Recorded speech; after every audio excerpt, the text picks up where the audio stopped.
Hey guys, and welcome back to Mad About Skin. In today's video, we are doing another full brand review.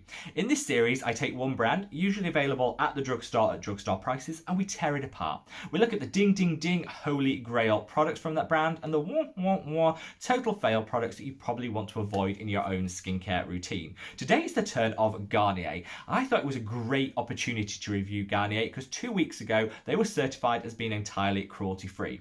They achieved this by withdrawing from the Chinese market, which if you want to access sales in that territory, you are mandated to test on animals before you can do that. They've withdrawn their products from sale in mainland China and so now can be certified entirely cruelty free. I thought this was a great opportunity to take a second look, and in the spirit of second chances, let's break down Garnier skincare and work out if any of their products are worthy of some hype and inclusion in our skincare routine. So if you want to find out a little bit more about Garnier, keep on watching. I've got a lot to cover, so I'm going to cut the waffle and get straight on into it. But just before I do, I want to call out a couple of things. First of all, in keeping with a lot of traditional drugstore brands, most of the Garnier products do contain fragrance. That's not a problem for me. I don't particularly mind fragrance in my skincare routine, but if you are trying to eliminate fragrance from your own routine, Garnier probably isn't going to be the brand for you. I also want to give them a huge tick in the box before we start for being really accessible. Often when we talk skincare and some of our favourite cult indie brands and the skincare that we're loving at the moment, we refer to brands that really aren't accessible globally, and they tend to be just based in those countries that give the highest profit margins, such as the UK, Australasia, North America, and as a result, they're not entirely accessible to everyone. What I love about Garnier is, with the exception of China, it is available worldwide, so everybody, wherever you're watching from, can get your hands on these products. Some of them in different countries are given different names for the same product. That's just to meet different regulations, standards, and advertising cultures wherever you are in the world. So I will leave an image to all of them here, so you can check out what the product looks like and work out what exactly it's called wherever you live, because I'll be using the UK-based names for all the products mentioned. Anyway, that's the waffle over. Let's get straight on into it. And in the spirit of positivity, let's talk about the ding ding ding holy grail products first. I want to call out first a 10 out of 10 product from Garnier, and that is their traditional micellar water. I often compared this unfavourably to Bioderma. Bioderma, I think, is the global best-selling micellar water, and this Garnier one is a close second.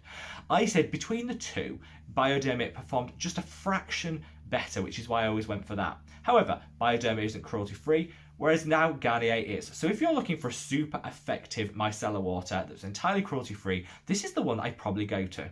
Micellar water is a great way of removing waterproof makeup, doing a quick cleanse after, say, like the gym, or after you've done any exercise and you've sweated a little bit. It's a great way of getting off that sweat and bacteria from the skin.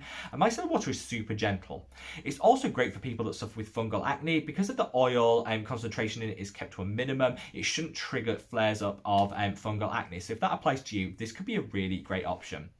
They do a number of different micellar waters, in keeping with a lot of micellar water brands. After the hype of the original, they then released ones for sensitive skin, for oily, acne-prone skin. None of them actually are as good as the original, so I'm talking firmly about the pink bottled one, the original formulation, which honestly is a 10 out of 10 standout product, and we are off to a flying start. Second, I'm going to call out their Moisture Bomb range. Now, in keeping with a lot of drugstore brands, they tend to have different ranges that apply to different skin types. Their Moisture Bomb range is great if you're suffering from dehydrated skin. All of their products within it are also quite light, so they will work really well for people with oily, acne-prone skin, but they also suffer with a little bit of dehydration. Often we associate acne and oily skin as being overhydrated, when actually the opposite can be the truth. I suffer with acne and breakouts, and yet in the winter particularly, my skin can be quite dehydrated and dry. So this is a great product line to go for if that applies to you. I actually did a whole video on how to treat dry acne-prone skin, which I'll leave a link to up there, because this product range would work really well within that video. I love these products, but I say the standout has to be their moisturiser. Their Moisture Bomb moisturiser is a great cruelty-free dupe for the Neutrogena Hydro Boost gel, which I love. It's a light gel consistency. It's got hyaluronic acid in there, which is a humectant, which will retain moisture in the skin. But it's also got some really nice alternative hydrators in there as well, so it's not just relying on that hyaluronic acid. I love the lightweight feel of this product, and honestly, I'm going to try some more from their Moisture Bomb line, because so far I've been really impressed with what I've tried. Third, let's come on to Garnier sunscreens. Now, the whole sunscreen industry has been under increased scrutiny recently, with quite a few brands falling foul of independent testing, which has shown that the SPF they're advertising is less than what's actually delivered by the product. I think when it comes to skincare, there is no more important product than your SPF. Protecting the skin is an absolute must. Garnier haven't been immune from this criticism in the past, and there have been instances of their sunscreens falling foul of independent testing and not living up to claims and the hype of the brand. However, since that broke, there has been a huge change in approach and an increase in due diligence and double checking in terms of the manufacturing standards, and a number of Garnier products have gone through independent testing and all exceeded the brand's claims. This can give us faith that Garnier as a brand has really got to grips with their own independent testing and making sure that the products they're selling are living up to the SPF which is advertised on the bottle. There are so many Garnier sunscreens. There's almost one for everyone. And I'd say do your own research and explore. I've left a link to the Garnier sunscreens page so you can read about the ones that I think will work best for your skin type. They have the mineral ones, they have a hybrid one which is really great, but most of them are chemical based sunscreens. So find out the one that will work best for you. But if you're shopping at Garnier and their sunscreen range, you can be guaranteed that they're tried, tested, independently verified, and that Garnier have really got a grip of their manufacturing process and are delivering the SPF that they're advertised. And that surely has to be the very basis of the products that we buy. Now, hot in at number 4 is the Garnier Pure Active Purifying Cleansing Gel. This was calling to me. When I saw this in the supermarket after I found out that Garnier were now entirely cruelty free, this is the first product I bought. It's designed for people like me with oily, breakout prone skin. The idea of the product is to help over time decongest the skin, but also to remove that excess oil that seems to build up throughout the day. I love this product. I expected it to be a lot harsher than it was. Often drugstore acne treatments are very stripping, very drying. You think Clearasil, you think all of the bad things that went with Clean and Clear and all the things that went before. This just isn't the case with this product. It doesn't have any aggressive surfactants in there, which is often what causes that real lather, but also that stripping and that drying quality. And it's really nicely balanced with some tea tree in there, which is great for antimicrobial properties and can also be calming and soothing in low concentrations like in this. I've been using this every other day for a couple of weeks and I've actually been really impressed. Whilst this is strictly for people with oily and excess oil in their skin, anyone else I think this still would be a little bit too drying. This is a great option for people that are looking for an oil balancing wash that isn't going to strip and dry the skin like some of the traditional ones. I love this, and if it's right for your specific skin type, this could be a great addition to your skincare routine. Now finally, in the ding ding ding holy grail category, I'm going to include their Wrinkle Lift Anti-Aging Moisturiser.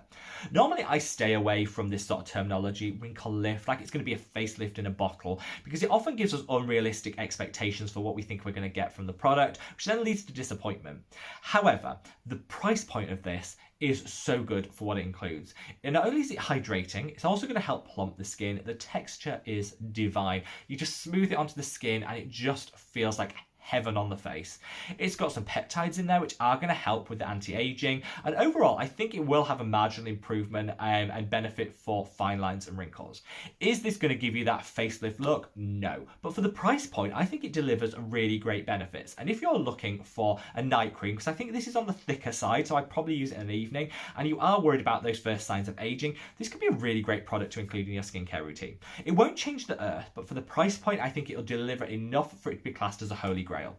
Now, I always say with brands, whatever the brand, even my absolute cult favourites, where there's a ding ding ding, there's usually a wah total fail. And so now we're going to come on to those products that I just don't think are worth purchasing from Garnier. Some of this might be controversial and you might love all of the products I mentioned, so leave me a comment below if you do disagree and what your thoughts on any of these are. But I'm going to start off with their sheet masks. Now, this is the controversial one because I know a lot of you are going to come for me and read me to filth in the comments because these are some of the best selling sheet masks worldwide. However, I've broken down the ingredients of most of them and there just isn't anything that's really adding extra benefit. A lot of them have hyaluronic acid in which will hydrate and plump, but your skincare routine will probably have that in already, so do you need it in a separate sheet mask? They're also packed full of packaging and wasteful material, and none of them are biodegradable. And so I just think from an environmental perspective, they're not the best. I think the price point is affordable, but you're not getting a lot for what you're spending your money on beyond a bit of hyaluronic acid. And I personally would probably give these a firm pass. I've got some cult favourite masks, which I go to time and time again, and I don't think these are going to be replacing any of these. I'll leave a link to a video I did on my favourite masks if you want to check out some of the other ones which are actually going to add benefit to your skin, rather than just being a relaxing treatment that's probably not going to do a whole lot. Second on their fails has got to be their other micellar waters. Now, I said coming in at number 1, the total 10 out of 10 ding ding ding was their original pink coloured micellar water. Love that product. Like I said, as with all micellar water companies, they then launched on the success of that a whole range of different ones targeting specific skin types. Ultimately, none of them work or add any benefit because it's not on the skin long enough to achieve anything. Go for the original, whatever your skin type. Micellar water is pretty much universal, so go for the original one and just forget all of these. The worst culprit is the one with oil infusion, which separates and you have to shake it and it's all oily. It left such a film on my skin. It meant that whatever skincare I put on after has to fight through that layer of oil to do any work. I just think it's all counterproductive, a waste of money. Definitely buy the original, and I just stay away from the ones that claim to have added benefits but in reality won't do a whole lot for your skin. Number 3 is the Blackhead Eliminating Scrub. No, no, no. All brands have them, but scrubs just do not do what you think they're going to do. Scrubbing the skin will not eliminate blackheads because blackheads are sitting within the pore and you're just scrubbing the surface off.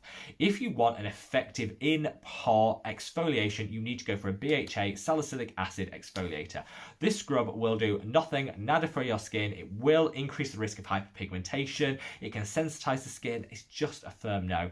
I'm not going to roast Garnier too much because just about every brand has a scrub within it, and I think on the body, great. I just think on the face they're too harsh, and also I don't like the marketing saying it's blackhead eliminating when in truth this will do nothing for your blackheads. It might give a slightly smooth appearance to the skin because that scrubbing will exfoliate the skin, but it's not going to remove your blackheads. And I just think this is mismarketed, a bad product. On the body, sure, be my guest, but I think on the face this is a firm pass. Now, in at number 4 on the fails is their eye creams. They do a whole range of eye creams, and I'm not a huge fan of eye-specific treatments, especially if they don't add any additional benefit. They had one in a roller ball that I bought and really wanted to try because I like the rolling massage action is really good and is beneficial for lymphatic drainage. Also, because it was metal, it would be cooling, which could help with constriction to minimize some of the puffiness of inflammation. I thought, okay, I'm on board with this, let's try it. But the ingredients were just so bad. You can get that same massage by just in circular motions, moving your fingers around the eye 20 times on a morning, 20 times on an evening. Same benefit, but free. You're using the tools you've already got. You don't need a separate product. So I say most of their eye products are just fancy packaging and marketing and not really adding any benefit. If the number 1 skin concern you have is the under eye area and you want a product that really works, I pulled together a list of my favorite eye treatments, which I'll leave a link to up there.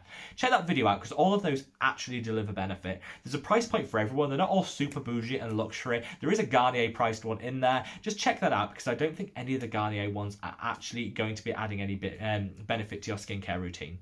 Now, coming in at 5 on the fails list is the Light Complete Whitening range. Now, my issue with this is twofold, so let's pick it apart. I am mindful to the terminology used on this product does differ country to country, and so I am mindful that whilst here in the UK, in Europe, and in North America, the use of the term like whitening and skin whitening and lightening really died off, thankfully, quite a few years ago, and really something that you don't see as often anymore. Still is there, but it's not terminology that most of the big brands do use anymore.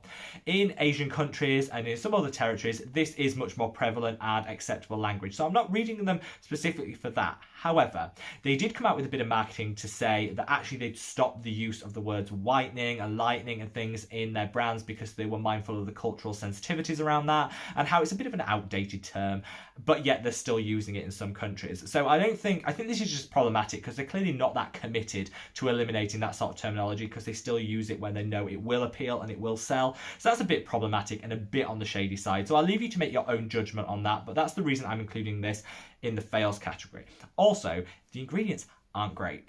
I have no issue with brightening the skin. Brightening is very different to whitening and lightening the skin. Brightening, bringing that lit from within glow, we all want that. Whatever our skin tone, we all want that glowing complexion. And there are some great ingredients which will add that to your skincare. However, this just isn't it. Even taking away the wording and just looking at the ingredients, there's nothing in here that's going to brighten the skin or make a meaningful difference to hyperpigmentation. Things like tranexamic acid can be so good for that. A vitamin C derivative, gorgeous. There's nothing in here or this product range which is actually going to deliver what it says, even if you get past the slightly dodgy terminology they insist on using. I just don't think this is really going to deliver anything for the skin, which is another reason it's firmly in the fails. So there you have it, guys. My rundown of the ding ding ding holy grails and the wah wah wah total fails of Garnier. I would love to know your thoughts and feelings. Now they're totally cruelty free. Are you going to be purchasing from them? Leave me a comment below. What are your favourite Garnier products? Are you a total Garnier fan, or is this just a brand that you're still not interested in and won't be looking at? I think skincare should be accessible, and I always try on this channel to offer different price points for different budgets, and hopefully Garnier, now it's cruelty free, will add a more drugstore and affordable option for those that are looking for that. Definitely check out their Micellar water. Love that product. And I would definitely reach for the Hydra Balm range if you're struggling with acne and breakouts, but also dehydrated and dry skin. That could be a saviour and a holy grail, and a great dupe for the Neutrogena products, which aren't cruelty free. Wherever you are in the world, guys, I hope you're staying safe and well, and I'm sending you lots of love. Take care. Bye.